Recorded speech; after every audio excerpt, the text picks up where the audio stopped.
Hi friends, welcome back to our channel.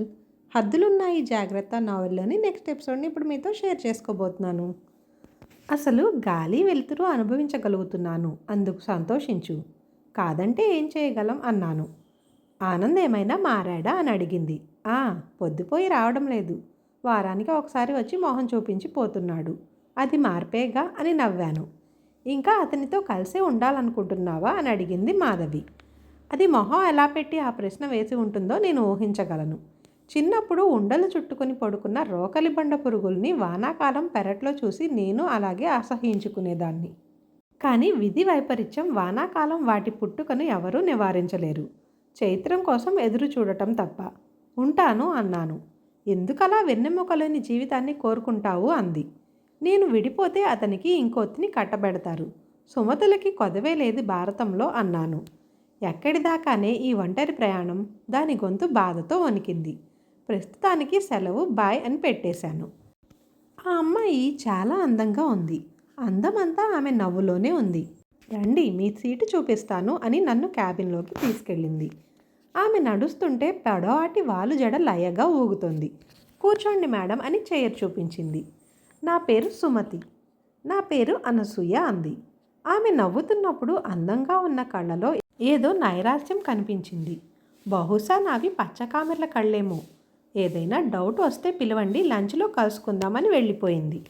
ఆమె మెడలో నల్లపూసలు, పాపిట్లో ఎవరికో రెడ్ కార్పెట్ పరిచినట్లు సింధూరం, జడలో జారుగా మల్లెపూల దండ ఆమె వివాహితని తెలియజేశాయి. ఎవరో ఆ అదృష్టవంతుడు. కాసేపు ఆమె గురించే నా ఆలోచనలు తిరిగాయి. ఇంటికెళ్ళి అలసి చిరుచెమట పట్టిన మొహాన్ని చన్నీళ్లతో కడుక్కొని వస్తూ ఉంటే వేడివేడి టీ బిస్కెట్స్ ఉన్న ట్రేతో ఎదురొస్తూ డార్లింగ్ టీ అని అందిస్తాడేమో. ఆమె గులాబీ రంగు పెదవులు టీ గుటక వేయగానే ఆ పెదవుల తడిని ఆత్రంగా దోచుకోవడానికి ముందుకు వంగి ఆమెను తనలో పొదువుకుంటాడేమో. ఆమె విదిలించుకున్నట్లు నటిస్తూ ఇంకా ఇంకా అతనిలో ఒదిగిపోతూ ఆ సామీప్యాన్ని తనివితీరా అనుభవిస్తుంటే ట్రింగ్ ట్రింగ్ ఫోన్ మ్రోగి నన్ను ఈ లోకంలోకి తీసుకొచ్చింది. గురుమూర్తి లోపలికి వెళ్ళాడు. నేను లోపలికి వెళ్ళాను. ఆయనకి మావయ్య వయసే ఉంటుంది. బట్టతలతో ఒకంత భారీగానే ఉంటాడు. అతని ఎదురుగా అనసూయ కూర్చొని ఉంది. ఎలా ఉంది ఉద్యోగం అని అడిగాడు. ఇంకా పనేం తెలియలేదు సార్ అన్నాను. అనసూయ పని చెప్పలేదా అని ఆమెకేసి చూశాడు. ప్రత్యేకించి ఏం లేదు అంది. నాకు చాలా నిరుత్సాహంగా అనిపించింది. నాకు పని కావాలి, అందుకే ఉద్యోగంలో చేరాను అన్నాను. నాకు తెలుసు, పరందాం కోడలు డబ్బు కోసం చేరాల్సిన అవసరం లేదు మరి అన్నాడు ఆయన.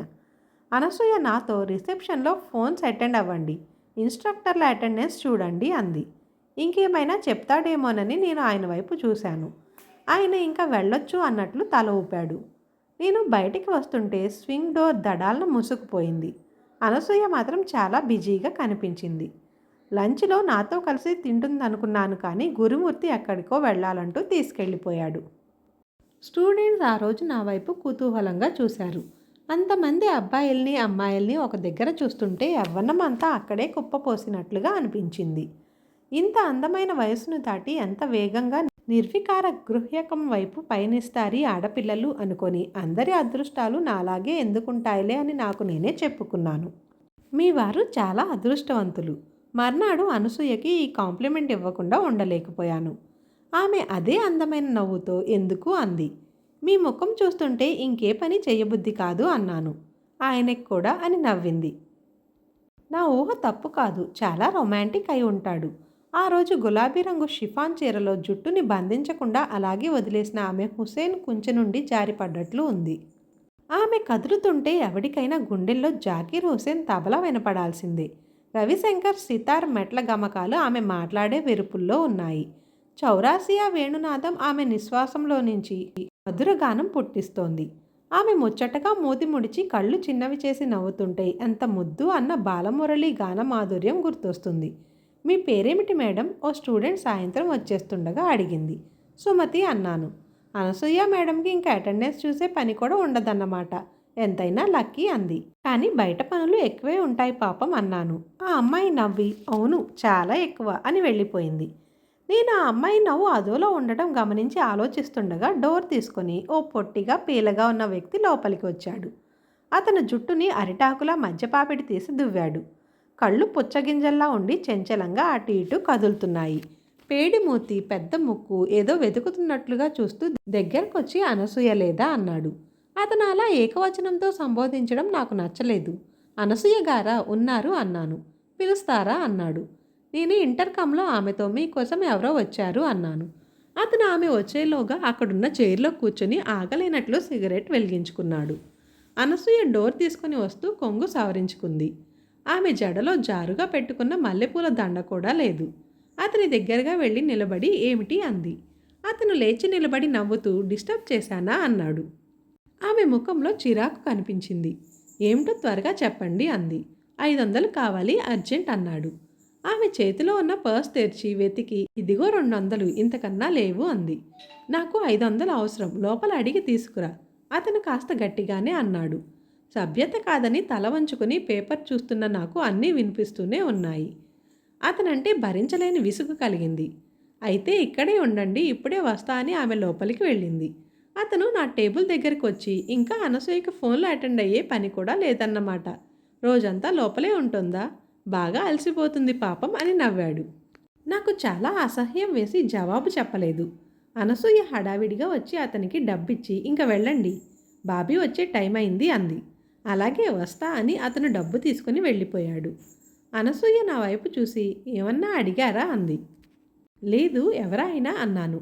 మా ఆయనే తల వంచుకుంటూ అంది. ఆశ్చర్యం శబ్దం రూపంలో రాకుండా అనగద్రొక్కేస్తూ కళ్ళల్లోనే ఆపేసి చూశాను. సీతాకోక చిలుక రెక్కలు కత్తిరించినట్లు అనిపించింది. ఈ అజంతా శిల్పానికి ఇతను మొగుడా? బాహ్య రూపం సంగతి సరే, కనీసం ప్రవర్తనలో కూడా సౌందర్యం లేదే. ఆశ్లేషగా మాట్లాడడం, అణువు ఆబగా తడిమి చూడడం, వెన్నెముక్క లేనట్లు ఆడంగి నడక. భగవాన్, అసలు ఉన్నావా అనుకున్నాను. నేను తల తిప్పి చూసేసరికి అనసూయ లేదు. మర్నాడు అత్తయ్య జయంతి వచ్చారు. ఎవరో జడ్జి గారింట్లో ఆయన భార్య ఏదో వ్రతం చేస్తోందట. దానికి వీళ్ళు తయారు. నువ్వు రావాలి. 116 మంది ముత్తైదువులకి బంగారు పువ్వులతో తాంబూలాలు ఇచ్చుకుంటుందట ఇందిరా అంది అత్తయ్య. అలాంటి దానికి వాయనం ఇచ్చి దండం పెడితే ఏం దీవించగలను అనుకుని నాకు ఆఫీస్ ఉంది అన్నాను. అదేమైనా కలెక్టర్ ఉద్యోగమా? లీవ్ పెట్టేసేయి హేళనగా అంది జయంతి. ఉద్యోగం చిన్నదైనా పెద్దదైనా పని చేయడంలో ఉన్న ఆనందం ఆమెకు తెలీదు. తెలిస్తే ఇలా నిరర్థకంగా ఫ్యాషన్లకి ముచ్చట్లకి టైం వేస్ట్ చేసుకోదు. కనీసం తనకు పుట్టిన బిడ్డనైనా సరిగ్గా చూసుకుంటుంది. వాడికి తల్లి ఉండి ఆయా సంరక్షణే పాపం. నాకు ఇంట్రెస్ట్ లేదు, నేను రాను అన్నాను. నీకు ఈ మధ్య మా మాట అంటే బొత్తిగా లెక్క లేకుండా పోతుంది అంది అత్తయ్య.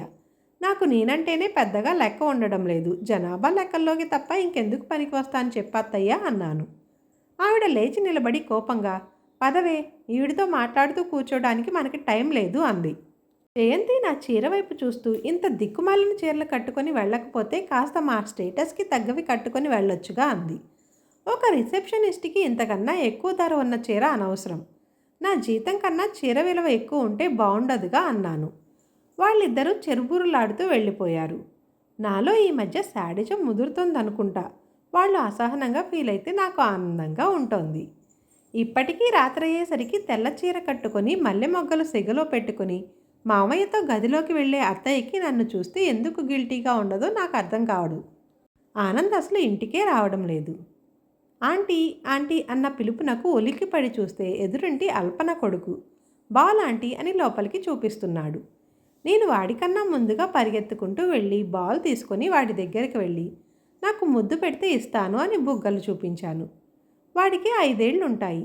సిగ్గుపడుతూ మొహమాటంగా బాల్ కోసం తప్పదన్నట్లు అంటీ అంటకుండా తన లేత పెదవులని నా బుగ్గలకి ఆనిచ్చి అని పెద్ద శబ్దం చేస్తూ ముద్దు పెట్టాడు. వెంటనే చెయ్యి చాపి బాల్ దే అన్నాడు. ఔరేక్, రెండో బుగ్గ కూడా చూపించాను.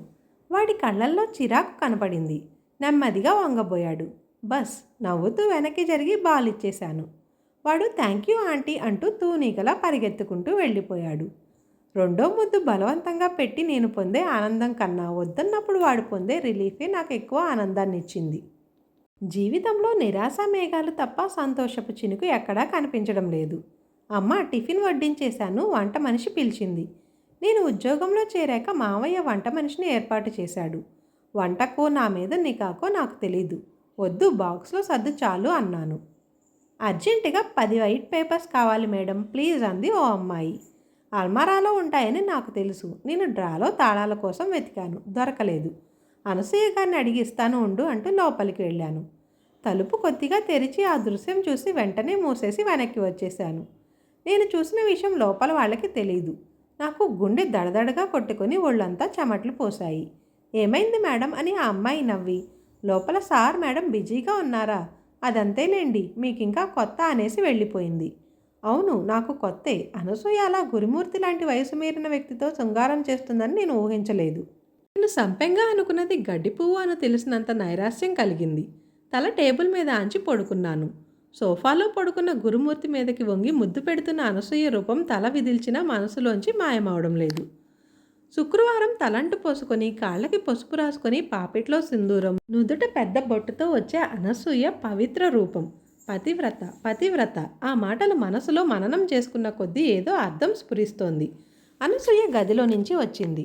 చెదిరిన కుంకుమ సరిచేసుకుంది. కుర్చీళ్ళు ఓసారి సవరించుకుని, సుమతి, ఈరోజు మా బాబు పుట్టినరోజు, మా ఇంటికి రాకూడదు అంది. నేను ఆమె వైపు ధైర్యంగా చూడలేకపోయాను. ఇదేంటి తప్పు ఆమె చేస్తే నేను ధైర్యంగా చూడలేకపోవడం? ఆమెకు అదే అలవాటు. నాకు చూడడం మొదటిసారి కాబట్టి భయమేసింది. ఈరోజు వద్దు, ఒంట్లో బాలేదు అన్నాను. అయ్యో ఏమైంది, తలనొప్పా? ఆమె నా నుదురు తాకి చూసింది. అప్రయత్నంగా దూరం జరిగాను. గురుమూర్తిని ముట్టుకున్న చేత్తో నన్ను తాకడం భరించలేకేమో.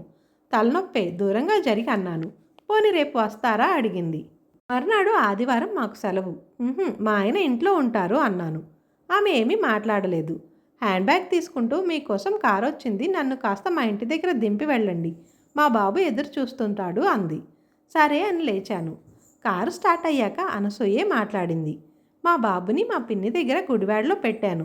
పుట్టినరోజని మొన్న తీసుకొచ్చాను. మళ్ళీ రేపు దింపేసి వస్తాను. ఇక్కడుంటే చూసుకునే వాళ్ళు ఉండరు. మీ ఆయనం చేస్తారు అని అడిగాను. ఏమీ చెయ్యరు, అదే ప్రాబ్లం అంది. నాకెందుకో అతని మీద విపరీతమైన జాలేసింది. ఉద్యోగం లేదు కాబట్టి ఈవిడ రాజకార్యాలు తెలిసినా తెలియనట్లు ఉంటాడు కాబోలు. ఇక్కడే డ్రైవర్ ఆపు అని నాతో, ఓసారి లోపలికి వచ్చి బాబు నెత్తి మీద 4 అక్షింతలు వేసి వెళ్ళండి ప్లీజ్ అంది. ఇంకా బాగుండదని దిగి లోపలికి వెళ్ళాను. 3 గదుల పోర్షన్ అది. నీట్గానే ఉంది. ఒక వయసు మళ్ళిన ఆవిడ బాబుని ఎత్తుకొని వచ్చింది. అమ్మా అంటూ వాడు అనసూయ కాళ్ళను చుట్టుకున్నాడు. ఆమె వాడిని ఎత్తుకొని 2 బుగ్గల మీద గట్టిగా ముద్దులు పెట్టుకుంది. బాబు బొద్దిగా ముద్దుగా ఉన్నాడు. ఆ నిమిషాన అనసూయ మీద ఈర్ష్యగా అనిపించింది. పొద్దుట నేను ముద్దు పెట్టుకోబోతే విదిలించుకుని పోయిన అల్పన కొడుకు గుర్తొచ్చాడు. విశాల్, ఆంటీకి కూడా ముద్దు పెట్టు అంది. విశాల్ మూతి సున్నాలా చుట్టి వాళ్ళమ్మ చేతిలో నుంచి నాకు వంగి ముద్దు పెట్టాడు. వాడు అనసూయ కొడుగ్గా పుట్టినందుకు నాకు వాడి మీద జాలేసింది. ఏమిటి వీడి భవితవ్యం అనుకున్నాను. విష్ యూ హ్యాపీ బర్త్డే అంటూ పర్సులో నుంచి 200 నోట్లు తీసి చేతిలో పెట్టాను. అలాంటి ఫార్మాలిటీస్ వద్దు సుమతి, మీరు రానని కూడా మళ్ళీ వచ్చారు, అంతే చాలు అంది అనసూయ. పర్లేదు, బొమ్మలు కొనిపెట్టండి అన్నాను. చూడండి, పిన్ని కాఫీ తెస్తోంది అంది. వద్దు, నాకు టైం లేదు అన్నాను. కూర్చోండి, కాస్త మాట్లాడాలి అంది. నేను కూర్చున్నాను. ఆమె లోపలికి వెళ్ళి బాబుని వాళ్ళ పిన్నికి అప్పచెప్పి వచ్చింది. సుమతి, ముసలి పున్ని నోట్లో తల పెట్టడం ఎంతటి నరకమో తెలుసా అంది. ఆ ఉపోద్ఘాతం ఎందుకో అర్థం కానట్లు చూశాను. ఆమె శుష్కహాసం చేసి, సర్కస్లో సామాన్యంగా అదో ఫీట్గా చేయిస్తుంటారు. కడుపు తిప్పల కోసం అలా దాని నోట్లో తలపెట్టేవాడి బాధ వర్ణనాతీతం. కొరకలేదు, నోట్లో వాసన, సొల్లు కారుతుంటుంది, భయంకరమైన పరిస్థితి అంది. అది ఊహించి నేను నవ్వాను. అలాంటిది గురుమూర్తి కౌగిలిలో నా పరిస్థితి టక్కున అంది. నేను షాక్ కొట్టినట్లుగా ఆమె వైపు చూశాను. సాయంత్రం నువ్వు చూసిన దృశ్యం గురించే నేను మాట్లాడుతున్నాను అంది.